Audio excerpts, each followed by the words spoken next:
உலகில் நான் தான் தலை சிறந்தவன் என்று எப்பொழுதும் பேச முயற்சிப்பதில்லை. எல்லோரும் அவரவர்களுக்கு நிறைய கருத்துக்கள் தெரியும். அந்த கருத்துக்களை நான் நிறைய கேட்பேன்.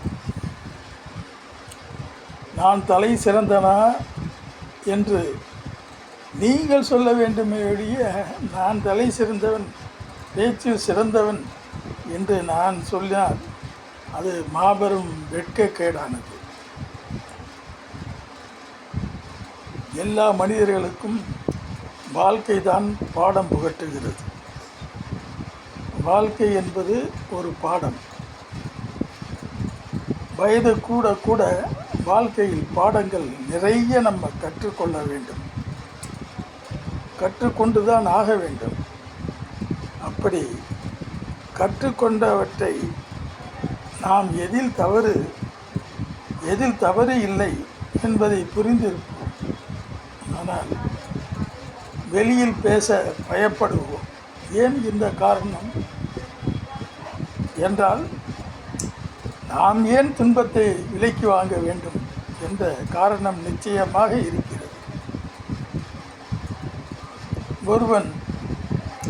ஒருவருடைய செயினை ரோட்டில் அறுத்து கொண்டு ஓடுகிறார். பல பேர் வேடிக்கை பார்க்கிறார்கள். சில பேர் ஓடி அவனை பிடிக்க முயல்கிறார்கள். வேடிக்கை பார்ப்பவர்கள் தான் நிறைய பேர் இருக்கிறார்கள். ஏன் அப்படி நினைக்கிறார்கள்? நாம் ஏன் இந்த துன்பத்தில் ஓட வேண்டும்? இழந்தவர் தானே என்று நினைக்கிறார். மற்றொரு 10 பேர் என்ன நினைக்கிறார்? ஆகா, இது பொதுவெளியில் நடக்கிறது, நாம் பார்த்து கொண்டிருக்கலாமா என்று ஓடுகிறார்கள். அப்போ யார் சிறப்பானவர்கள்? நீங்களே யோசித்துக் கொள்ளுங்கள். பிற துன்பத்தை கண்டு அழுபவர்கள் என்றும் சிறப்பானவர்கள் அல்ல. பிற துன்பத்தை கண்டு அவருக்கு சிறிய ஒரு உதவியை செய்வது மகிழ்ச்சியாக இருக்கும் ஒழிய, அதற்காக நாம் அழுதால் அவர் மகிழ்ச்சி அடைய மாட்டார். பாசமலர் படத்தை நான் பார்த்தபொழுது நான் அழுதேன். அதில் அண்ணன் தங்கை உறவை அப்படியே படம் பிடித்து காட்டியிருப்பார்கள். கைவீசம்மா கைவீசு, கடைக்கு போகலாம் கைவீசு என்று உன்னை மார்பிலே தூக்கி தூக்கி வளர்த்தேன் அப்படின்னு சொல்லிட்டு இந்த சிவாஜி கணேசன் அந்த தங்கை மேலே விழுந்து உயிரை விட்டுடுவார். அப்போ என்ன அறியாமல் நான் அழுதுருக்கேன் சிறு வயசில். அதனால் என்ன பயன்? நமக்கு தங்கை இருக்கிறார்கள், அவருக்காக நாம் இறக்கப்படுகிறோமா என்று பார்த்தால் வாழ்க்கையில் இல்லை.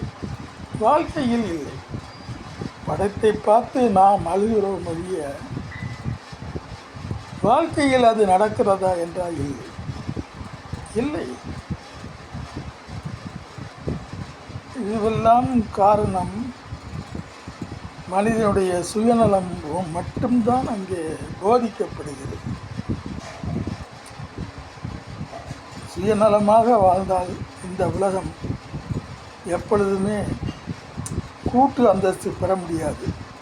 அதாவது கூட்டான தத்துவம்தான் மனித வாழ்க்கை. கூட்டான தத்துவ முறைதான் மனித வாழ்க்கை. மனித வாழ்க்கையில் சுயநலம் ஒன்றே செய்து வாழ்ந்தால் கூட்டான தத்துவத்திற்கு, கூட்டான கருத்திற்கு இடமில்லாமல் போய்விடும். கொஞ்சமாவது பிறர் நலம் நாம் நினைத்தால்தான் மனிதர்கள் கூட்டாக வாழ்வதற்கு அர்த்தம் உண்டு என்று கூறி விடைபெறுகிறேன். நன்றி, வணக்கம்.